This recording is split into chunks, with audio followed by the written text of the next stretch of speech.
Invité une seconde fois par le Centre Jacques Brel, en collaboration avec Puzzle et la ville de Thionville, l'artiste mosellan Christian Bizel nous propose son exposition Écho à découvrir à Puzzle, salle blanche et salle noire jusqu'au 23 février.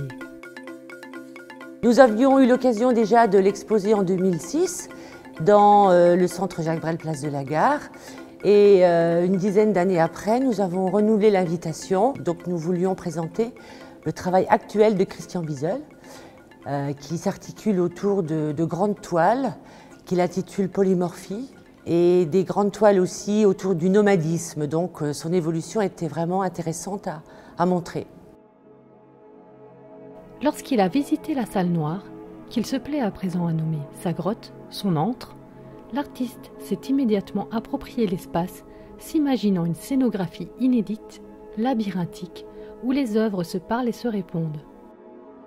La configuration de l'espace et la belle hauteur sous plafond lui ont permis d'exposer des toiles de grande taille qui n'avaient jamais été révélées au public.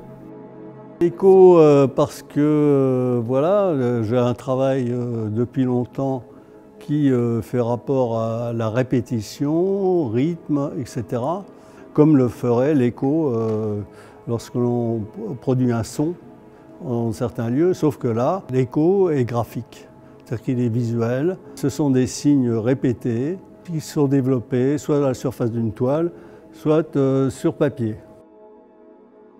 Il y a des progressions et des successions de toiles que j'ai mises en place là. On peut voir, ou si l'on est attentif, une progression par rapport à des choses d'origine.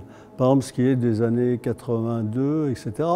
Les toiles dites que j'appelle nomades, qui sont parcourues de lacérations, donc de blessures, hein, qui ont donc voyagé, qui se sont promenées, présentées de façon un peu abstraite. Elles sont parcourues de signes, elles aussi, qui pourraient faire penser à des vêtements, pourquoi pas chamaniques.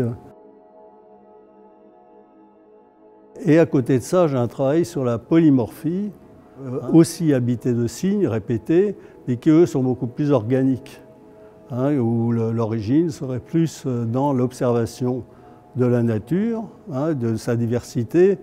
Et par exemple, je dis souvent, et je prends aussi pour ça un texte de Matisse des années 87 dans ses écrits, où il parle des feuilles d'un figuier, dont toutes les feuilles seraient à la fois identiques, mais en même temps différentes. C'est-à-dire que vous n'avez jamais dans la nature, que ce soit un chêne ou quelle que soit la plante ou la fleur, deux fois la même forme qui se produit dans une même famille.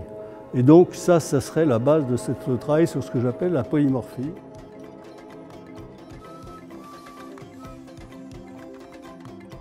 S'inspirant de la mythologie, de la Bible et de l'humain, l'artiste varie les supports et les techniques, se laissant guider par ses influences tour à tour abstraites ou figuratives.